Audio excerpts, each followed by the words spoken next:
Thyroid అనగానే ముందుగా మనకు హార్మోన్ సమస్యలు గుర్తుకొస్తాయి. నిజానికి థైరాయిడ్తో హార్మోన్ల సమస్యే కాదు, క్యాన్సర్ ప్రమాదమూ ఉంది. థైరాయిడ్ గ్రంథిలో ఒక్కోసారి క్యాన్సర్ కణుతులు కూడా పురుడు పోసుకుంటూ ఉంటాయి. గొంతు కింది భాగంలో వాపులా ఉబ్బి కనిపిస్తున్నా, రోజులు గడుస్తున్నా బొంగురు గొంతు తగ్గనప్పుడు థైరాయిడ్ గ్రంథిలో ఏదో సమస్య తలెత్తిందని అనుమానించాలి. తొలి దశలోనే పసిగడితే థైరాయిడ్ క్యాన్సర్ నుంచి తేలికగానే బయటపడొచ్చు. థైరాయిడ్ క్యాన్సర్ గురించిన పూర్తి వివరాల్ని డాక్టర్ని అడిగి ఇప్పుడు తెలుసుకుందాం.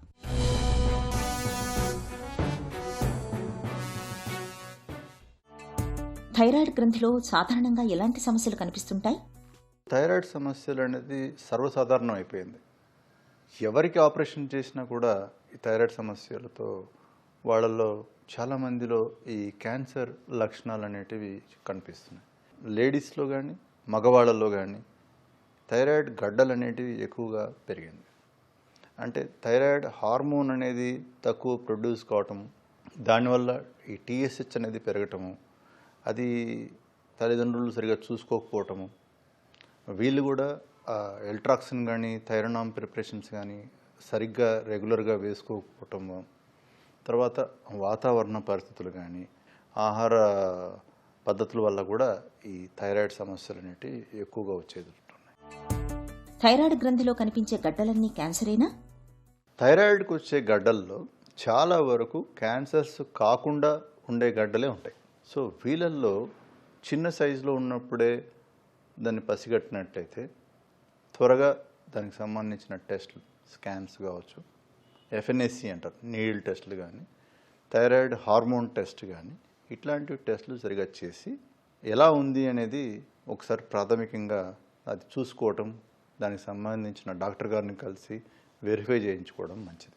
అలాగే ఈ డాక్టర్లు చూసినప్పుడు ఈ ఎఫ్ఎన్ఏసి నీడిల్ టెస్ట్ చేసినప్పుడు వచ్చే రిపోర్ట్స్ ఏదైతే ఉంటాయో ఆ రిపోర్ట్ ఆధారంగా వీళ్ళకి ఆపరేషన్ అవసరమా లేదా అనేది కూడా స్కాన్ రిపోర్ట్తో కూడా కలిపి వాళ్ళకి చెప్పడం జరుగుతుంది.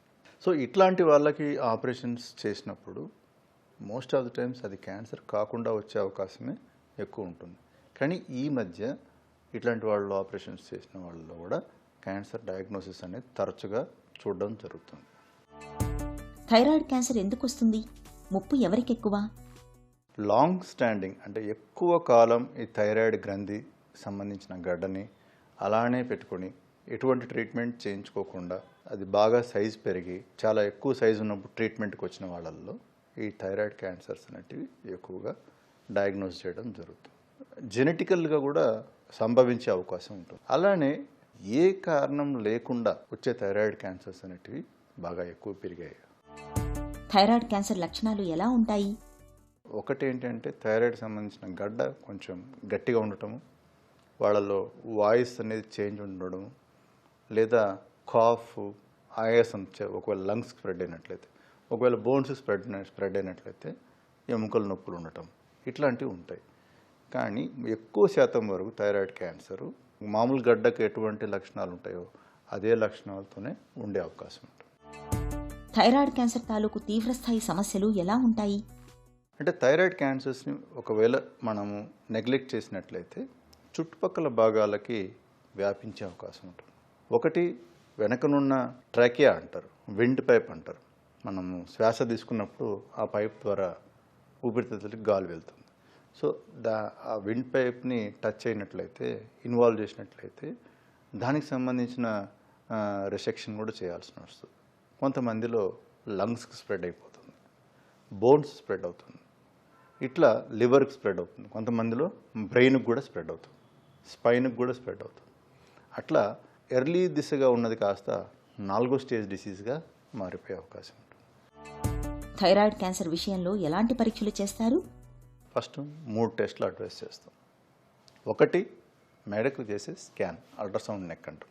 అది చేసినట్లయితే చాలా చిన్న చిన్న నాడ్యూల్స్ కూడా థైరాయిడ్లో ఉండేటిది మనం పసిగట్టచ్చు. నెక్స్ట్ థైరాయిడ్ ప్రొఫైల్ అంటారు. థైరాయిడ్ ప్రొఫైల్ అంటే రెగ్యులర్గా ఈ టీఎస్హెచ్, ఫ్రీ T3, T4 ఇవన్నీ చేయడం జరుగుతుంది. ఇవి కాకుండా ఎఫ్ఎన్ఏసి అంటారు, అల్ట్రాసౌండ్ గైడెడ్ ఎఫ్ఎన్ఏసి అంటారు. నీడిల్ టెస్ట్ చేయడం వల్ల దీనికి గ్రేడింగ్ ఉంటుంది థైరాయిడ్ ట్యూమర్స్కి. సో ఆ గ్రేడింగ్ ప్రకారము, ఈ నీడిల్ టెస్ట్ రిపోర్ట్ ప్రకారము వీళ్ళకి సర్జరీ చేయాలి, వీళ్ళకి అబ్జర్వేషన్ పెట్టాలి అని మనం స్టాండర్డైజ్ చేసేది ఉంటుంది. ఎవరికైనా థైరాయిడ్ గ్రంథిలో బాగా పెద్దగా ఉండి చుట్టుపక్కల భాగాలకు అంటుకున్నట్టు డౌట్ఫుల్గా అనిపిస్తే మాత్రం వాళ్ళల్లో సిటీ స్కాన్ అడ్వైజ్ చేయడం జరుగుతుంది. థైరాయిడ్ క్యాన్సర్కు చికిత్స ఎలా ఉంటుంది? కొత్తగా వచ్చిన చికిత్సలేంటి? ఫస్ట్ థైరాయిడ్కి సంబంధించిన ట్యూమర్స్ క్యాన్సర్ అని డయాగ్నోజ్ అయ్యే కొంతమంది పేషెంట్స్ ఉంటారు ఫస్ట్లోనే. కొంతమందికి ఈ ఎఫ్ఎన్ఏసి నీడిల్ టెస్ట్లో మామూలు గడ్డనే కానీ క్యాన్సర్ సస్పిషన్ లేని విధంగా ఉండేవాళ్ళు కొంతమంది ఉంటారు. సో ఈ ఇద్దరు పేషెంట్స్లో క్యాన్సర్ అని డయాగ్నోజ్ చేసిన పేషెంట్కు మొత్తం థైరాయిడ్ గ్రంథి తీయడం జరుగుతుంది. అన్లెస్ థైరాయిడ్ క్యాన్సర్ అనేది చాలా చిన్నగా ఉండి సెంటీమీటర్ కంటే తక్కువగా ఉండి పేషెంట్ ఏజ్ చాలా తక్కువ ఏజ్ 20 years అట్లా 20 to 30 years అట్లా ఉన్నప్పుడు half of the thyroid gland remove చేసినా సరిపోతుంది. అలా కాకుండా మనము థైరాయిడ్ గ్రంథి ఎఫ్ఎన్ఏసి నీడిల్ టెస్ట్లో మామూలు గడ్డని వచ్చి వాళ్ళకి చేసినప్పుడు ఆపరేషన్ అప్పుడు మనం టెస్ట్ పంపిస్తాం ఫ్రోజన్ సెక్షన్ అని. ఆ ఫ్రోజన్ సెక్షన్ అనేది దాంట్లో అది అంత అక్యురేట్ కాదనమాట. దాంట్లో కూడా నీడిల్ టెస్ట్లో క్యాన్సర్ అని డౌట్ఫుల్ వచ్చినప్పుడు ఈ ఫ్రోజన్ సెక్షన్ పనికొస్తుంది. అదర్వైజ్ వీళ్ళకి మనకి ఆపరేషన్ చేసిన తర్వాత వచ్చే బయాప్సీ రిపోర్ట్లో క్యాన్సర్ అని డయాగ్నోజ్ చేయడం జరుగుతుంది. So most of the times ఈ థైరాయిడ్ క్యాన్సర్ ఆపరేషన్స్ మనం ఓపెన్ ఆపరేషన్ ద్వారా చేయడం జరుగుతుంది. సో మొత్తం గ్రంథి తీయాలా లేకపోతే సగమే తీయాలా అనేది దానికి చాలా క్రైటీరియా ఉన్నాయి. సో ఈ ఆపరేషన్ అయిన తర్వాత కొంతమందిలో ఈ రేడియో యాక్టివ్ ఐడిన్ ట్రీట్మెంట్ అంటారు. అలాంటి ట్రీట్మెంట్ చేయడానికి థైరాయిడ్ రీప్లేస్మెంట్ అంటే థైరాయిడ్ ట్యాబ్లెట్స్ ఇవ్వడం అనేది హోల్డ్ చేస్తాం. సో అట్లాంటి ట్రీట్మెంట్ అవసరమైనప్పుడు ఆ టీఎస్హెచ్ అనేది బాగా పెరుగుతుంది. సో వాళ్ళకి ఆ రేడియో యాక్టివ్ ఐడిన్ ట్రీట్మెంట్ అనేది ఒక మెడిసిన్ కర్డ్ లాంటి మెడిసిన్ తాగించడం వల్ల వ్యాధిని మళ్ళీ ఫ్యూచర్లో కూడా రానివ్వకుండా చాలా తగ్గించే అవకాశం ఉంటుంది. అదే కాకుండా వీళ్ళల్లో చాలామందిలో కొంతమంది తక్కువ వయసు ఉన్న వాళ్ళు వస్తారు. వాళ్ళు ఏంటంటే కాస్మెసిస్ అంటే లోకల్గా ఇక్కడ స్కార్ ఉంటే ఏమైనా ప్రాబ్లమ్స్ రావచ్చు అనేసి స్కార్లెస్ ట్రీట్మెంట్ అడుగుతుంటారు.